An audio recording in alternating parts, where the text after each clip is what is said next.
여러분께서는 영적으로 성장하고 계신지 질문을 드리고 싶습니다. 시간이 흘러가며 세월 속에서 성숙해져 가고 있는지 한번 내 자신에게 묻고 싶습니다. 주님 오시기 얼마 남지 않은 이때 우리가 정말로 준비되어 가고 있는가 스스로를 하나님 앞에서 평가해 볼 수 있는 시간이 되기를 소망합니다. 오늘 이 말씀은 그러므로라는 접촉사로 막을 열고 있습니다. 1장부터 시작된 로마서 12장에 도달하기까지 사도 바울은 하나님의 칭의, justification에 대하여 설명해 왔습니다. 하나님의 칭의는 하나님의 전적인 은혜로 말미암아 그리스도의 희생으로 죄인된 우리를 하나님께서 구원하셨다는, 우리를 의롭다고 선언하시는 그 하나님의 역사가 칭입니다. 이것에 대하여 충분히 설명을 한 후에 사도 바울은 말하고 있는 것입니다. 그러므로, 즉 그 은혜를 입은 자로서 너희가 어떻게 살아야 하는지에 대하여 이제부터 말해주겠다라는 뜻이에요. 그 은혜를 입은 자로서 우리는 어떻게 살아야 하는 것인가? 어떠한 영적 성장이 우리에게 요구되는 것인가? 오늘 이 말씀을 통해서 우리에게 주시는 주님의 음성 한번 귀를 기울여 보도록 하겠습니다. 다음과 같은 세 가지, 영적 성장을 위한 다음과 같은 세 가지 가이드라인을 한번 우리가 주목해 보도록 하겠습니다. 첫 번째, 너희 몸을 거룩한 산 제사로 드리라. 두 번째, 자신에 대하여 적당한 생각을 품으라. 그리고 세 번째, 주의 은사에 충실하여 그 직분을 다하라. 그럼 첫 번째, 너의 몸을 거룩한 산 제사로 드리라 말씀하시는 주님의 음성에 귀를 기울여 보도록 하겠습니다. 사도 바울은 내가 하나님의 모든 자비하심으로 너희를 권하노니라고 말합니다. 영어로는 이렇게 번역되어 있습니다. In view of God's mercy. 즉 하나님의 은혜의 관점에서 생각해 볼 때 우리는 자기 자신을 거룩한 제사로 드리는 것이 마땅하니라 라는 뜻이에요. 여러분, 지나온 날들을 한번 돌아보기를 원합니다. 우리의 삶 속에 어떤 은혜가 있었는지 생각해 보기를 원합니다. 그 은혜를 생각해 보면 우리가 주님께 우리 자신을 드린다는 것은요, 너무나 당연한 행위라는 것입니다. 제가 참 좋아하는 노래가 있습니다. 그 가사를 읽어드리겠습니다. 최근에 참 많이 은혜를 받고 있는 찬양입니다. 내가 누려왔던 많은 것들이, 내가 지나왔던 모든 시간이, 내가 걸어왔던 모든 순간이 당연한 것 아니라 은혜였어. 아침 해가 뜨고 저녁에 노을, 봄에 꽃 향기와 가을의 열매, 변하는 계절의 모든 순간이 당연한 것 아니라 은혜였어. 내가 이 땅에 태어나 사는 것, 어린아이 시절과 지금까지 숨을 쉬며 꿈을 꾸는 삶, 당연한 것 아니라 은혜였어. 내가 하나님의 자녀로 살며 오늘 찬양하고 예배하는 삶, 복음을 전할 수 있는 이 축복이 당연한 것 아니라 은혜였어. 모든 것이 은혜, 한없는 은혜, 내 삶에 당연한 것 하나도 없었던 것을 모든 것이 은혜였어. 지나온 나날들을 덮고 있는 주님의 은혜, 우리의 생활을 덮고 있는 주님의 은혜, 지금의 나의 나됨을 덮고 있는 주님의 은혜를 깨닫게 될 때마다 우리는 조금씩 성장해 가는 것입니다. 성숙해져 가는 것입니다. 그렇습니다, 여러분. 우리는 하나님 아버지의 사랑을 먹고 사는 사람들이에요. 어린 자녀도 그렇죠. 부모의 사랑을 깨닫게 되면 성숙해지는 것 같아요. 근데 인간이라는 경우는 참 안타까운 것이, 부모의 사랑을 절실히 깨닫게 됐을 때는 이 세상에 부모님이 안 계신 경우가 참 많은 것 같아요. 그래서 돌아볼 때 참 아쉬운 것은, 오늘 내가 이렇게 성숙해진 모습을 보여드릴 수 있으면 얼마나 좋았을까 하는 후회가 남기는 합니다. 그러나 얼마나 감사한지, 오늘 간증해 주신 자매님과 같이 하늘나라에서 그 어머니께서 바라보시며 참 기뻐하시겠다 하는 생각을 저는 하게 되었어요. 우리는 하나님의 사랑을 먹고 사는 사람들입니다. 하나님의 사랑을 먹고 성장하는 사람들입니다. 그런 우리에게 사도 바울은 다음과 같이 권합니다. 너희 몸을 하나님이 기뻐하시는 거룩한 산 제사로 드리라. 여기 사용되고 있는 표현은 상당히 희한합니다. 우선 우리 몸을 제사로 드리라는 것이 잠깐 멈춰설 수밖에 없어요. 우리 몸을 산 제사로 드리라, 이것이 영적 예배래요. 그러니까 몸을 드리는 것이 어떻게 영적 예배가 될 수 있을지, 여러분 이게 쉽게 이해하고 넘어갈 만한 내용은 아니라고 생각합니다. 오늘날 사람들은 몸과 영을 완전히 세분화하여 생각합니다. 이것이 사람들이 일반적으로 저지르는 큰 실수라고 생각합니다. 당시 로마 시대에, 로마서가 쓰여진 그 시대에도 그러한 실수를 범한 사람들이 많았던 것 같습니다. 육신과 영혼을 완전히 구분하여 따로 취급했던 것입니다. 따라서 육신의 생활이 영혼에게 어떠한 영향력을 미치지 못한다고 그들은 크게 오해를 하고 있었던 것 같습니다. 그런데 우리가 너무나 잘 알듯이 하나님은 우리의 육신뿐만 아니라 영혼과 정신과 지성과 정서와 감성 등등으로 우리를 다면적으로 만드셨어요. 이 모든 요소에, 이런 모든 요소의 가장 기반이 육신이에요. 그러므로 육신이 무너지면요, 가장 위에 있는 영혼이 올바로 설 수가 없는 것입니다. 즉 온전한 영적인 생활은 건전하고 경건하고 온전한 육신의 생활부터 출발한다는 것을 말씀드리고 싶습니다. 그래서 너희가 하나님의 은혜를 깨달았느냐? 그럼 너희 몸을 하나님께 온전히 너희 삶을 하나님께 온전히 드리기 위해서 어디서부터 출발하냐?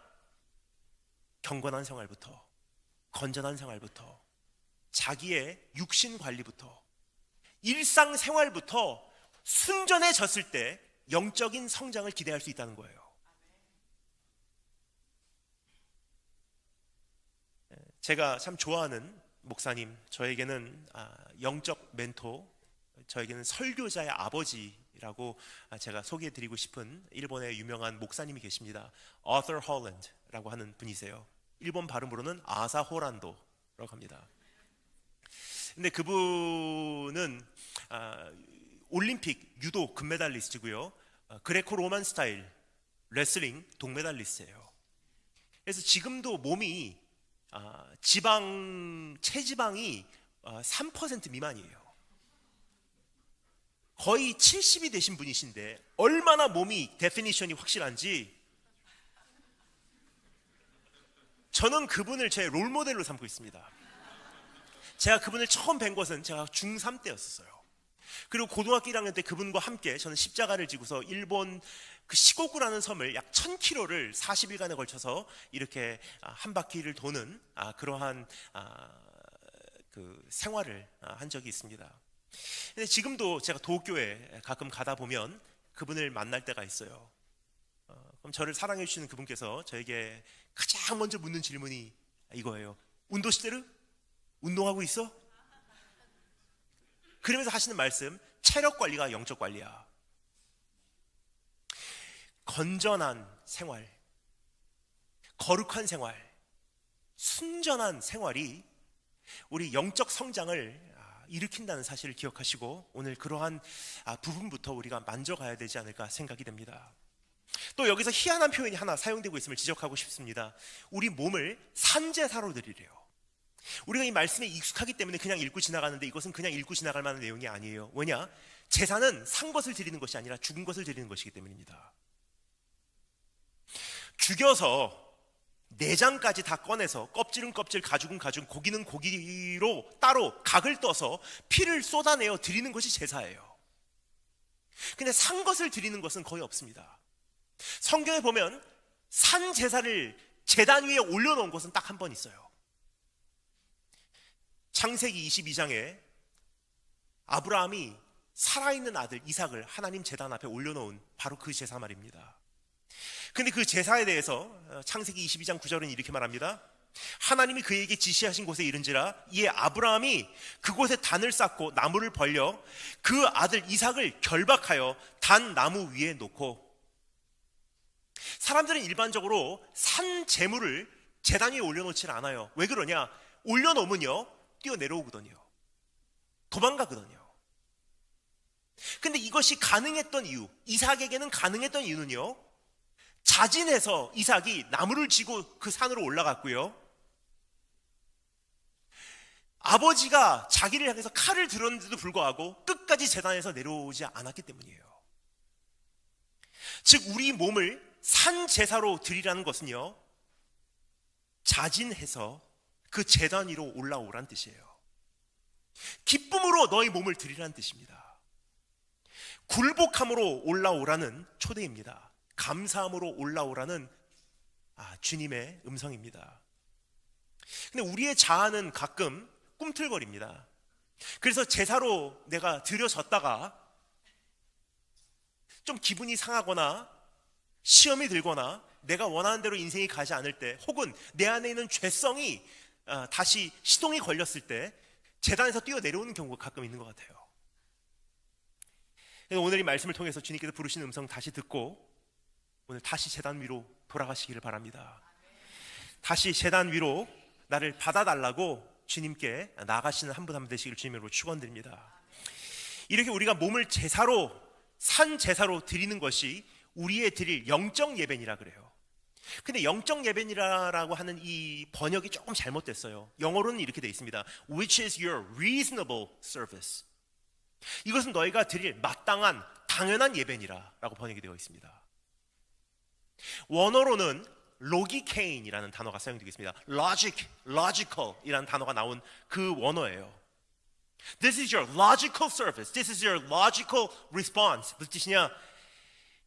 하나님의 은혜를 내가 정말 깨닫게 되면요, 내 몸을 하나님께 통째로 산 제사로 자진해서 드리는 것은 이치에 맞는 행위라는 거예요. 이것이 우리가 주님께 드려야 하는 마땅한 예배요, 당연한 예배요, 이치에 맞는 예배요, 즉 영적 예배, 하나님의 질서에 합당한 우리의 반응이란 뜻입니다. 이렇게 말하고 사도 바울은 우리에게 하나님의 뜻을 알려줍니다. 그러면 우리가 우리의 몸을 산제사로 주님께 드리기 위해서, 우리의 삶을 하나님 앞에 온전히 올려드리기 위해서 어떻게 살아야 되냐? 주님의 뜻을 알아야 되겠죠? 여기서 오늘 그래서 주님의 뜻을 분별할 수 있는 몇 가지 가이드라인을 제시해주고 있어요. 우리가 주님의 뜻에 대해서 굉장히 복잡하게 생각합니다. 기도를 지금 40일간 금식하고 있어요.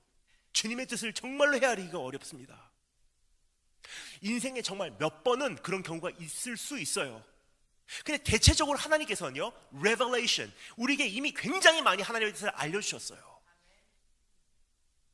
그래서 예수님께 나온 두 형제의 이야기를 기억하십니까? 예수님, 우리 재산 분배 좀 해주세요.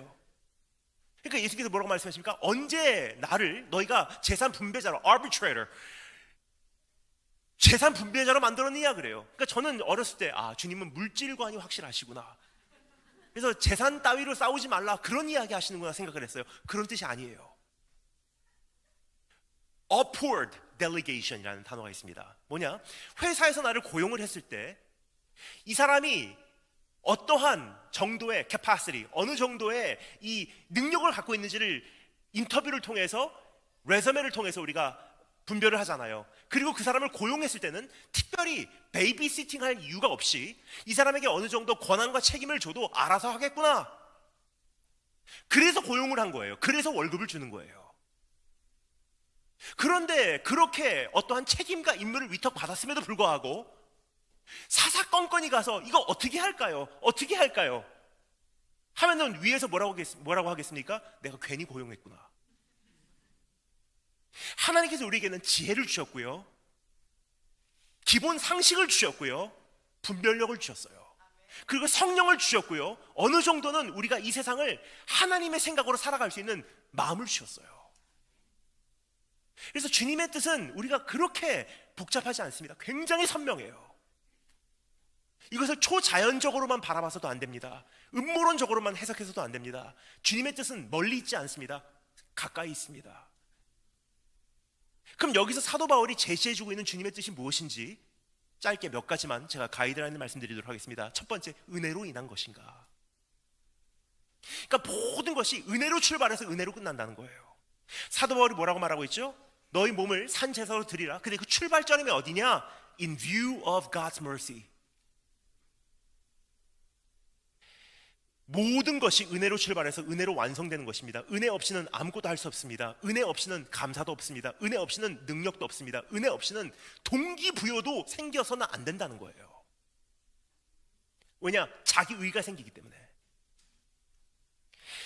은혜 없이는 살아갈 목적도 없는 것입니다. 그래서 아무리 의로운 것, 정의라고 해도요, 진리를 위한 내 열정이라고 해도요, 그것이 은혜로 인한 감격에 의한 것이 아니라면 내려놔야 되는 거예요.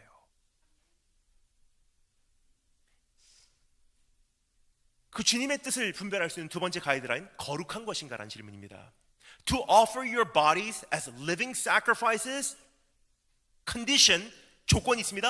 Holy and pleasing to God. 그러니까 우리 자신을 하나님께 산 제사로 드리는데 한 가지 필수 조건이 뭐냐? 거룩해야 된다는 거예요. 성별돼야 된다는 뜻입니다. 이전에서 그래서 이렇게 말하죠. 이 세대를 본받지 말고 오직 마음을 새롭게 함으로 변화를 받아라. 우리말로는 조금 이 부분도 번역이 아쉽게 되어 있습니다. 근데 영어로는 정말 중요한 단어를 직번역을 해놨어요. pattern이란 단어. Do not conform any longer to the patterns of this world, but be transformed by the renewing of your mind. Do not follow the patterns of this world. 즉 이 세상에는 어떤 틀이 존재한다는 거예요. 이게 사도 바울이 벌써 명확하게 다 파악을 하고 있었던 것 같아요. 이 세상 제도에, 이 세상 인류 문화에 틀이 존재한다. 몇 살 때 결혼하고, 몇 살 때 돈을 얼마 벌고, 이것이 어른의 형상이고, 이것이 철든 모습의 대화 내용이고,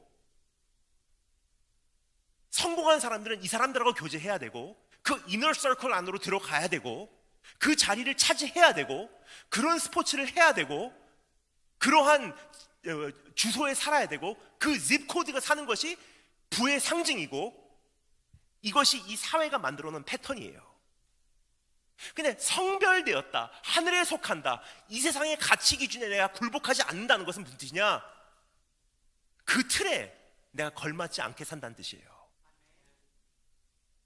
그럼 나에게는 다른 기준이 존재한다는 뜻입니다. 하나님께서 나를 어떻게 보시나? 오늘 하나님 앞에서 내가 어떤 사람으로 비춰지고 있나? 하나님께 내가 합격되는 인생으로 달려가고 있나? 그것이 마음의 변화입니다. 주님, 내가 거룩해지고 싶습니다. 새로워지고 싶습니다. 이 세상에 알려주는 방식대로 살기 싫습니다. 이 세상이 중요하다고 가르쳐준 것들에 대하여 내가 이제는 모든 것을 단호히 거절하고 그것을 위해서 수고하고 달려가는 것이 아니라 이제 주님 앞에 내 마음과 정신을 드리고 싶습니다. 그렇게 결단하시는, 그렇게 성별되시는, 그렇게 내 자신을 산제사로 드리시는 우리 한 분 한 분 되시기를 주님으로 축원드립니다. 또 한 가지 조건이 있어요. 하나님께 내 자신을 드리는 또 한 가지 조건, 하나님께서 기뻐하시는가라는 질문이에요.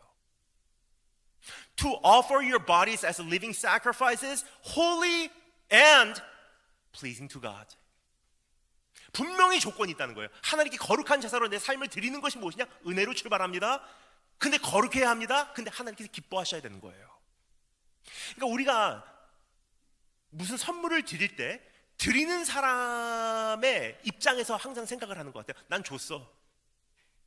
근데 받은 사람이 그것을 받고서 그렇게 좋아하지 않다면 그건 사실 선물이 되지 않습니다. 부담이 되는 거예요.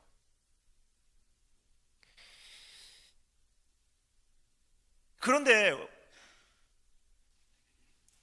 이런 부분에서 생각해 볼 때 가인과 아벨의 제사를 우리가 떠올릴 수밖에 없습니다. 가인도 하나님께 제사를 드렸어요. 안 드린 게 아니에요. 드렸는데 하나님께서 요구한 제사가 아니었을 뿐이에요. 하나님께서 요구하신 방식이 아니었어요. 하나님께서 불쾌하셨습니다. 근데 오늘 하나님 앞에서 우리가 정말 주님께서 원하시는 것이 무엇인지 참 많이 고민이 필요하다고 생각해요. 주님께서 나에게 원하시는 것이 무엇인지. 저는 미국을 떠난 이유가 있습니다. 그 미국을 떠난 이유에 대해서 지금 다 설명드릴 수는 없지만 그 가장 큰 계기가 있었어요. 지금 주일날 아침에 제가 전도사 생활을 할 때 시카고에서 지역교회 한 교회에 영어 예배부 담당 전도사였었어요. 아침에 이제 교회로 예배를 드리러 갑니다. 주일날 아침에 얼마나 한산합니까? 근데 주일날 아침에 이제 제가 신호 대기를 하고 있는데 별의별 생각이 다 들더라고요. 그날 참 희한한 생각이 들었어요. 그날 아침에 가만히 있는데 내가 오늘 여기서 사고가 나면 어떻게 될까? 순간적으로 스쳐 지나가는 생각이에요. 교회 가는 날 아침에 예배 드리러 내가 여기서 사고가 나면 어떻게 될까? 교회에서 오늘 전도사님 사고 당하셨어 하고 슬퍼하겠죠? 제가 죽으면 교회에서 아마 장례 치러줄 것입니다. 근데 다음 주에 새로운 전도사 모실 거예요. 무슨 뜻이냐면 제가 지금 여기서 하고 있는 것이요, 이미 복음을 들은 사람들에게 전하고 있는 것뿐이에요. 눈높이 높여놓고 있는 거예요. 그러면 지금 동시에 이렇게 많은 전도사들이 있는 이 시카고 땅에서 서로 그냥 도토리 키재기 하듯이 누가 사역 잘하냐, 그게 아니라 그러면 아무도 안 가는 곳으로 내가 가기를 원합니다. 하나님, 99마리의 양이 안전한 곳에 있기에 수많은 목자가 돌볼 수 있게 그 다른 목자에게 맡기고, 잃어버린 한 마리 양이 있는 곳이 주님의 마음이 있는 곳이라면 주님 기뻐해드리기 위해서 내가 그곳에 가기를 원합니다 하고 결단을 하는 순간, 그때부터 몇 개월 후에 제가 중국 북경 땅에 파송되어 서 있더라고요. 얼마 안 가서 압록강, 두만강 다니게 됐고요. 하나님께서 온 열방을 열어주시며 세상을 품게 하셨습니다. 그래서 우리가 하나님 앞에서 오늘 다시 한번 결단하기를 원하는 것, 내가 원하는 것이 아니더라고요. 하나님께서 나에게 요구하시는 것이 무엇인지. 그래서 사도 바울이 말합니다. 너희가 하나님의 선하시고 기뻐하시고 온전하신 뜻이 무엇인지를 분별하래요. 처음에는 처음에는 moral code로 시작돼요. What is good and what is bad. 이거 하나님, 이거 옳은 겁니까? 잘못된 겁니까? 하나님의 뜻이 그렇게 굉장히 단순하게 처음에 시작돼요. 그러다가 우리가 한 걸음 더 성장하게 되면요, 아버지께서 기뻐하시는 것이 뭔지를 생각하게 돼요. 근데 거기서 우리가 만족을 못해요. 한 걸음 더 나가서 성장을 합니다. 완벽해지고 싶은 거예요. 이제는 완전한 순전한 것을 아버지께 드리고 싶어요. 그래서 선하시고 기뻐하시고 온전하신 것이 무엇인지, 그렇게 영적 성장을 우리가 이제 몸부림치며 이루어내시는, 그것을 향해서 한 걸음 내디디시는 우리 한 분 한 분 되시기를 주님으로 축원드립니다. 두 번째, 영적 성장을 위해서 우리에게 주시는 두 번째 권면의 음성, 자신에 대하여 적당한 생각을 품으라는 것입니다. 3절 말씀 읽겠습니다. 내게 주신 은혜로 말미암아 너희 중 각 사람에게 말하노니 마땅히 생각할 그 이상의 생각을 품지 말고 오직 하나님께서 각 사람에게 나눠주신 믿음의 분량대로 지혜롭게 생각하라. 근데 영어로는 이렇게 됐습니다. Do not think of yourself more highly than you ought. 즉 이런 뜻입니다. 네 자신에 대해서 과대평가하지 말아라. 여러분, 영적 성장, 우리가 하나님의 은혜를 깨닫고 주님의 뜻이 무엇인지를 분별하게 되고 내 자신을 산제사로 드리기 시작하잖아요. 영적으로 성장을 해요. 그럼 영적 성장에 동반되는 한 가지 현상이 있어요. 영적 영향력을 펼치기 시작한다는 거예요. 그냥 영적 영향력을 펼치기 시작하면요, 굉장히 많은 경우 안타깝게도 사람들이 자기 자신을 과대평가하기 시작해요. 괜찮네 내가. 기도 이렇게 많이 하고 있는 한 신령한 사람이에요. 참 희한해요. 기도 많이 하시는 분들이 이상하게 목소리가 바뀌어요. 할렐루야, 할렐루야 권사님. 보통 목소리로 말씀하시지.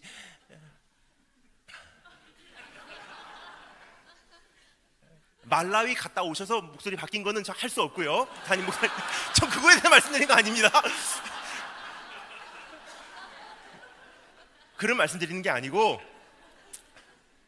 그러니까 자기 자신이 참 희한하게 이게 바뀌는 것 같아요.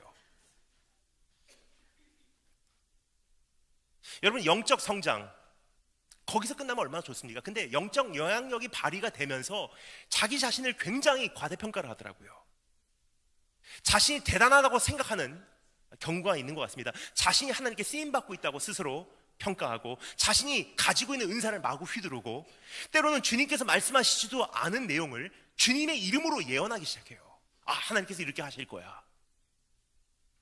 근데 자기 안에 이렇게 위험이 들어와 이 누룩이 변질되어 가고 있는데도, 나를 변화시켜 가고 있는 거예요. puffed up, 나를 이렇게 부풀어 오르게 하고 있는지도 감지하지 못해요. 그래서 오늘 사도 바울이 우리에게 권면하고 있는 것입니다. 지속적으로 영적으로 성장하고 싶냐? 그러면 어떻게 해요? 네 자신을 과대평가하지 말아라. 지나치게 자기 자신을 그렇게 생각하지 말라는 거예요. 그래서 우리는 어떻게 해야 되냐? 사도 바울이 말합니다. 지혜롭게 생각하래요. 근데 이것도 번역이 조금 잘못됐어요. 영어로는 think with sober judgment. 무슨 뜻이냐? 냉철하게 취하지 않은 판단력으로 스스로를 바라보래요. 그럼 무엇에 sober, 무엇에 취하냐? What are we intoxicated with? 무엇에 우리가 취해 있냐? 자기 모습에 취한 거예요. 내 은사에 취한 거예요. 사역에 취한 거예요. 열매에 취한 거예요.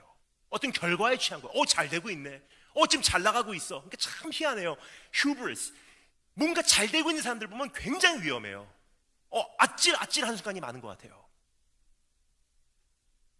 그래서 우리 삶 속에 장치가 필요한 것 같아요. 왜냐? 내 자신도 내 자신의 모습을 정확하게 판단할 수 있는 능력이 때로는 이게 마비가 돼버리기 때문에, 작동을 제대로 안 하기 때문에 주변에 있는 사람들이 말해줘야 돼요. 너무 빨리 가고 있어요. 진짜 좋은 자동차는요, 브레이크 장치가 잘 돼 있어요. 그래서 우리의 인생에 정말 필요한 것은 과속 기능이 아니라 브레이크 장치예요. 저의 삶에 가장 좋은 브레이크 장치가 저희 아버지세요. 물론 저희 어머니도 굉장히 따끔한 엄격한 브레이크 장치 역할을 해주시지만 저희 아버지만큼 이가 때로는 그렇게 어렵지가 않습니다. 왜냐? 제가 한국에서 자동차를 하나 사려고 정말 많이 기도를 했어요. 저희 어머니께서 감동을 하세요. 왜냐? 나이가 그렇게 많이 들어서 거기까지 아버지를 의식하냐. 근데 저는 파파보이가 아니에요. 근데 저는 하나님의 순리를 알기 때문이에요. 왜냐? 저에게는 장치가 필요해요. 왜냐? 저는 어떤 교회라는 틀 안에서 일하는 사람이 아니기 때문에 저에게는 어떤 장치가 없습니다. 그럼 저에게는 어떤 장치를 제가 만들지 않고는요, 자기 자신을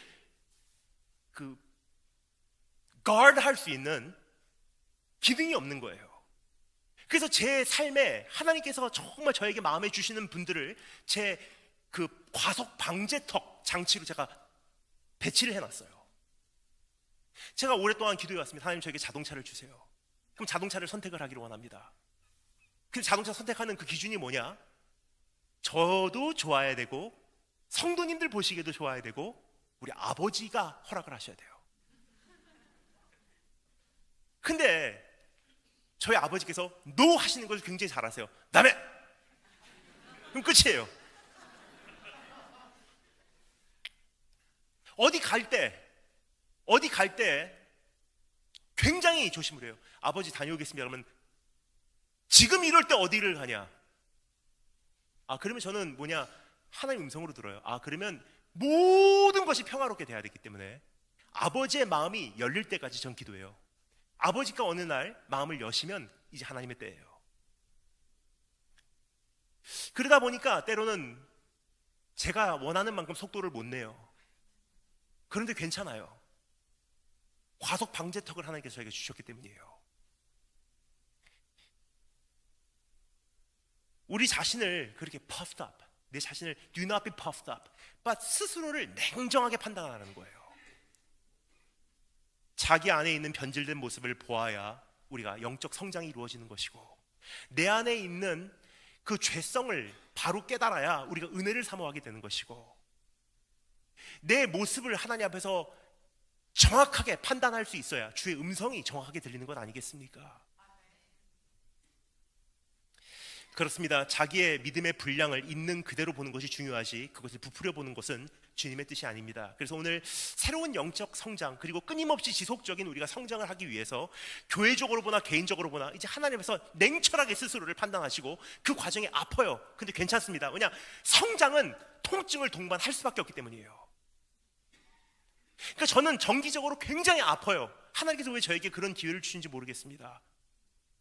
근데 1년에 한 몇 차례씩 어떠한 특별한 계기가 있어서가 아니에요. 하나님께서 제 삶에 있는 굉장히 많은 부분들을 지적하시는 이 기간들이 있어요. 그러면 그때는 the lowest self-esteem, 제 자존감이요, 바닥까지 떨어져요. 내가 왜 이렇게 못난 인간일까? 왜 이렇게 부족할까? 한 달이면 한 달간 그거 갖고 씨름하고 기도해요. 근데 그 안에서 해결책을 찾고 내 삶에 있는 모든 모습들을 가지치기 하기 시작해요. 이거 부끄러운 모습, 양심에 꺼리끼는 모습. 그리고 어느 날 돌아보니까 영적으로 성장했더라고요. 오늘 그러한 과정을 더 시간이 지나기 전에 오늘 주님 앞에서 가지시고, 뿌리실 거 뿌리치시고, 회개할 거 회개하시고, 구조조정하실 거 구조조정하셔서 이제는 정말 성숙한 주님 기뻐하신 자녀로 다시 한번 한 걸음 더 일어나시기를 주님으로 축원드립니다. 마지막 세 번째, 주의 은사에 충실하여 그 직분을 다하라 말씀하신 주의 음성 한번 들어보도록 하겠습니다. 사도 바울은 우리가 이미 잘 아는 비유를 동원하여 은사에 대하여 설명을 해줍니다. 몸에는 많은 지체가 있다고 말하죠. 손과 발과 눈과 입과 귀와 같은 지체들이에요. 이 모두 역할이 다 다릅니다. 근데 이와 같이 우리의 역할도 다 다르다는 거예요. 6절 말씀에서 그래서 이렇게 말합니다. 우리에게 주신 은혜대로 받은 은사가 각각 다르니 어떤 이는 예언하고, 어떤 이는 섬기고, 어떤 이는 가르치고, 어떤 이는 격려하고, 어떤 이는 구제하고, 어떤 이는 리더십을 발휘하고, 또 어떤 이는 긍휼을 베푸는 일을 하는 것이라고 여기서 이야기를 하고 있어요. 근데 에베소서 오늘 여기 보면요, 7가지 은사가 기록되어 있는데요, 또 어느 곳에 보면 21가지, 또 어느 곳에 보면 22가지예요. 근데 사실 이것이 몇 가지냐가 중요하지 않아요. 왜냐, 사실 생각해보면요, 은사는 이것보다 훨씬 더 많습니다. 그리고 은사가 똑같다고 똑같은 결과가 나오는 게 아니에요. 어떤 사람 똑같은 사람 둘이요, 어떤 사람이 찬양의 은사가 있다고 해도요, 똑같은 찬양의 은사가 있는데 이것이 나올 때, 표현될 때 전혀 달라요. 그 사람의 삶의 배경과 겪어온 문제와 지금 현재 겪고 있는 문제와 내 삶의 고백과 찬양을 향한 이 절실함과 곡 선택으로 인해서 찬양의 색깔이 달라지는 거예요. 이게 얼마나 아름답습니까? 그리고 우리에게 참 많은 은사가 있죠. 어떤 사람은 가르치는 은사, 어떤 사람은 찬양을 부르는 은사. 근데 나에게는 그렇게 두드러진 은사가 있어도 또 마이너 은사들이 있어요. 섬기는 은사도 있고, 예를 들어서 뭐 이렇게 내 이웃의 어떤 필요를 감지하는 은사도 있고. 근데 이 컨비네이션이 다 다르다는 거예요. 그러니까 하나님 나라가 얼마나 무궁무진한지 여러분 상상해 가십니까? 세상에 나 같은 은사 가진 사람 없다는 거예요. 다 하나님의 지문이 있어요. 그럼 내가 하나님의 교회에서 할 수 있는 역할이 있다는 거예요. 그냥 와서 손님같이 앉아있다가 가는 1년 2년 그렇게 지내는 것이 아니라 내가 할 수 있는 역할이 하나님 나라에 존재한다는 거예요. 그것을 이제는 불릴 듯 일으키기 위해서 그것을 발견하고 내가 어떻게 하나님 나라를 세워갈 수 있도록 내가 고민하고 그 일에 동참하는 것이 공동체가 형성되는 가장 건강한 방법이라는 것을 성경에서 이야기하고 있는 것입니다. 그리고 그 은사를 어떻게 감당해야 하나? 충실하게 감당하래요. 예언이면 믿음의 분쇄로, 혹 섬기는 일이면 섬기는 일로, 혹 가르치는 자면 가르치는 일로, 혹 권위하는 자면 권위하는 일로, 구제하는 자는 성실함으로, 다스리는 자는 부지런함으로 등등으로 그냥 충실하게 하면 된다는 거예요. 최선을 다해서 아름답게 하라는 뜻입니다. 덕을 세우기 위해서 하라는 뜻입니다. 서로를 위하여 그 은사를 사용하라는 뜻입니다. 섬기기 위하여 그 은사를 사용하라는 뜻입니다. 하나님 나라 확장을 위해서 그 은사를 사용하라는 뜻입니다. 그래서 혹시 내 안에 그 묵은 것들이 있는지 한번 돌아보시기 바랍니다. 저는 일본을 떠난 지 오래됐어요. 한 25년 이상 됐습니다.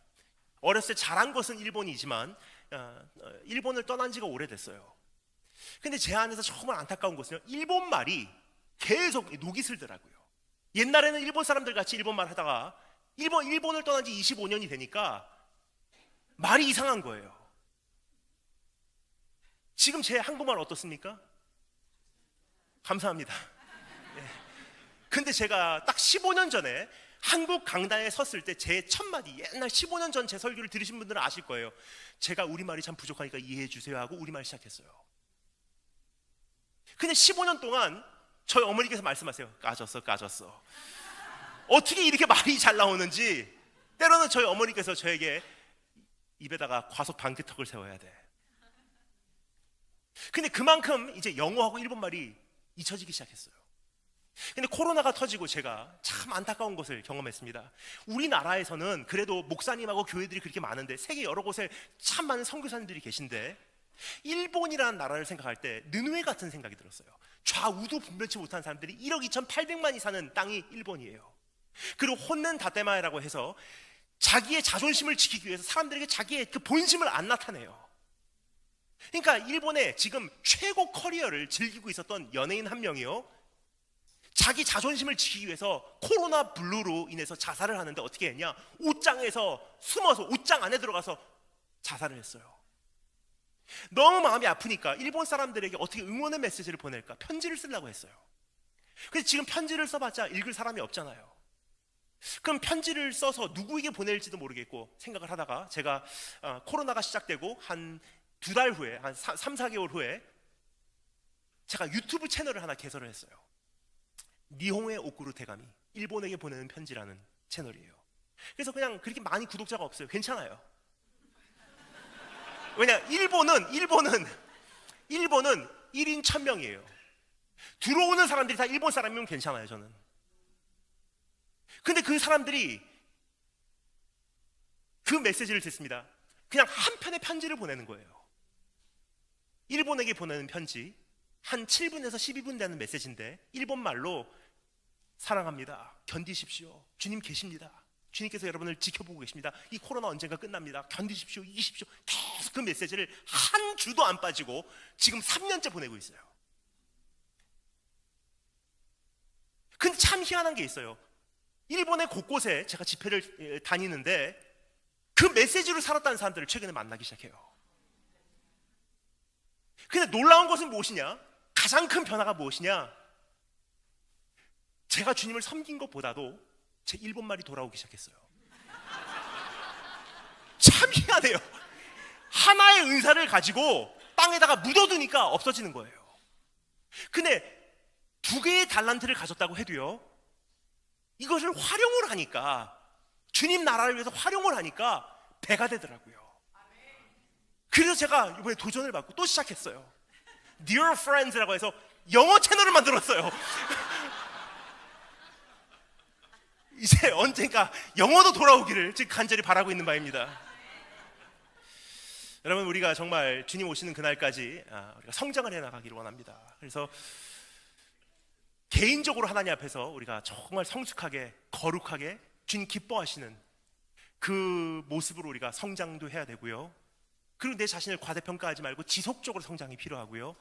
근데 최궁극적으로는 뭐냐? 공동체적으로 각자 자기의 은사를 개발해서 발굴해서 이젠 그걸 불듯 일으켜서 주님을 위해서 칼을 갈듯이 그것을 갈아서 내 영향력을 극대화해서 사용하는 것이 땅끝 복음의 성취요, 하나님 나라의 확장이요, 우리 교회의 덕을 세우는 일이 아닌가 생각이 됩니다. 다시 기도하겠습니다. 주님 감사합니다. 오늘 이 귀한 시간 우리에게 영적 성장을 요구하신 하나님의 음성 들었습니다. 이제 제자리 걸음이 아니라 우리로 하여금 나아가게 하여 주기를 간절히 소망합니다. 예수님 이름으로 기도합니다.